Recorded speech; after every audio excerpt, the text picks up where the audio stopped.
Hey everybody, Joe Bianchino here, back at Saratoga with another weekend preview, a final weekend preview, unfortunately. Woodward weekend and Labor Day weekend upon us, so the track is set to close on Monday, but no matter, we've got some great racing to look forward to on this weekend, and to help analyze it, we are joined by the legendary Tom Durkin. Tom, thanks so much for coming with us.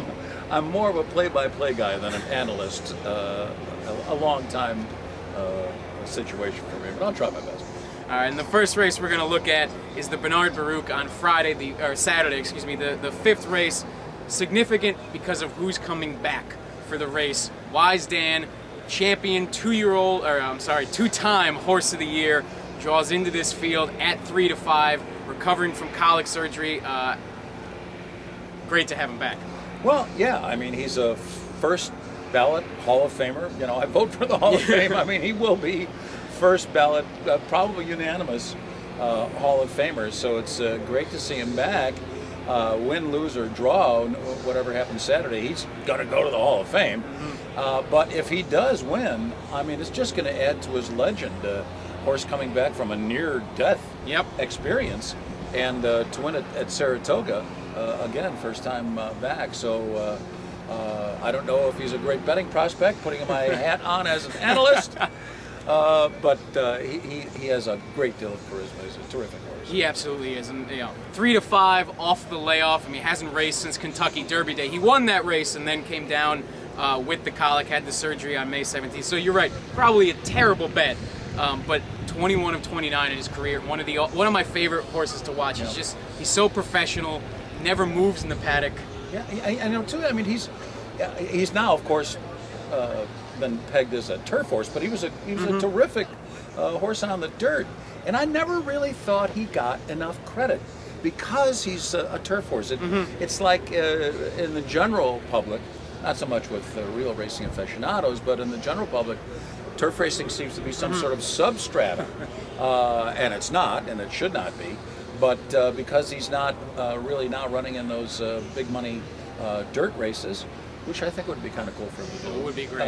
But not to second guess his trainer. But yeah, I really don't think he's got enough credit and accolades as he should. Yeah, and on Saturday he will be one of several horses to look at. Really, for me though, he's the horse to look at. I think the race actually sets up very well for him. There'll be a lot of speed in that race. I think he can rate just off it with Johnny V, who I think has won a couple races up here in Saratoga. Yes, and reunited with him in a fashion. And yeah, I'm not getting past Wise Dan. Forever hold your peace. Right.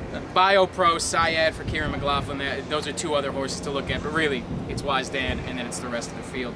And then we get to the Woodward on Saturday, the feature race really of the whole weekend, and we talk about mainly the morning line favorite, 2 to 1 Moreno, who won the Whitney just a couple of weeks ago, and just shows up at Saratoga. Third in the Jim Dandy last year, then a second in the Travers, just beaten by a nose, and then he wins this year's Whitney. And what I love about this horse is that he's a front-running horse, and when he turns for home, you expect him to fade, and he just doesn't. He's got a lot of guts in the stretch. I make plots of races when I'm trying to figure out where they're going, and there are 3 parts of a race: a beginning, a middle, and an end. Yep. And then horses run on the lead, they run the middle, and run from the back. Well, his is the most effective and difficult to beat style. He's a front runner who moves in the middle. You see him, he'll just try to get out there, get his position, relax a little bit on the back stretch, and then boom, he gets that burst of speed to separate himself from the rest of the field. Then they're playing catch-up. And it puts a lot of other horses out of their game, and that, like I said, it's a devastating tack to be a front runner that moves in the middle of the race. And I think it could work for him very well this time around. It's worked for him very well. Yeah, absolutely. All along. Absolutely. And he is one of really only maybe 2 speed horses. He's going to be the speed of the speed. He's going to have the lead going into the first turn, around the first turn, and down the backstretch. It's My Lucky Day, who's the 5 to 2 second choice. Puts blinkers on. He could go with Moreno, but I don't think he's got the speed to catch him on the front end. Well, I don't think so, and I don't think he would necessarily try to go for the lead, but this is something that old folks like me pay attention to, and young folks like you usually don't. There's going to be a 6-pound swing in the weights between those two from the Whitney to this race. And old-timers such as myself, you calculate 5 pounds is a length and a mile. So that's going to narrow down.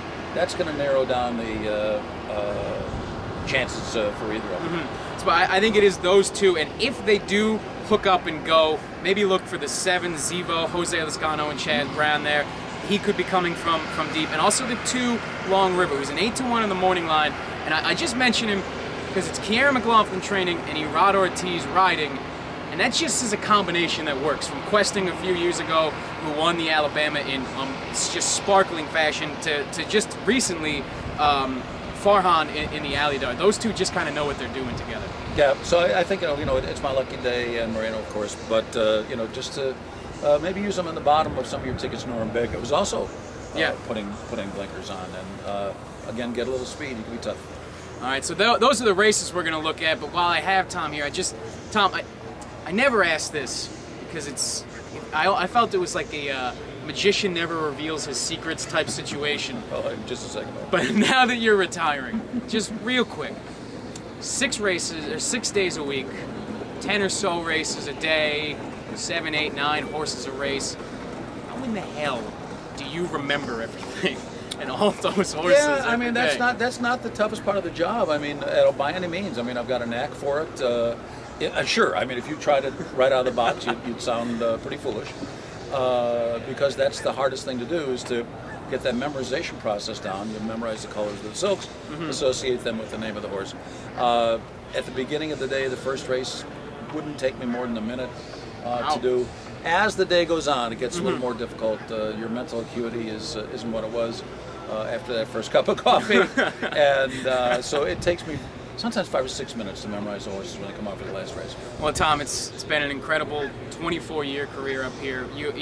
Tom Durkin will call his final race on Sunday at Saratoga. Do you have a favorite call? Do you have a call you remember from your time doing it? I've been asked that question, I'm sure. Joe, I'm every sure. day. Every day. Every day. And a couple more times, and then next year, if he's here just hanging around, I'm sure somebody will come up and ask it to you then. I don't have a favorite one. It's not the call that makes the race; it's the race that makes the call. So, whatever. If the competition was good, and I did my job, it should sound pretty good. Well, I'm sure there's a lot of people around here, including myself, who would maybe disagree that the call has something to do with making the race. And Tom, it's been an absolute pleasure growing up in Saratoga and listening to you here. I mean, you've soundtracked, summers at Saratoga and summers in the upstate New York, really, for 24 years now, and it's been a pleasure. And from everyone at 104.5, the team, and I'm sure everyone in the Capital Region as a whole, and horse racing in general, thank you so much for everything. Good luck. Congratulations. Yeah. Enjoy your retirement, sir. It's been a hell of a ride, and I'm looking forward to Chapter 2 here. Come out. Catch Tom Durkin in his final weekend at Saratoga, everybody. It's Woodward weekend. Good luck.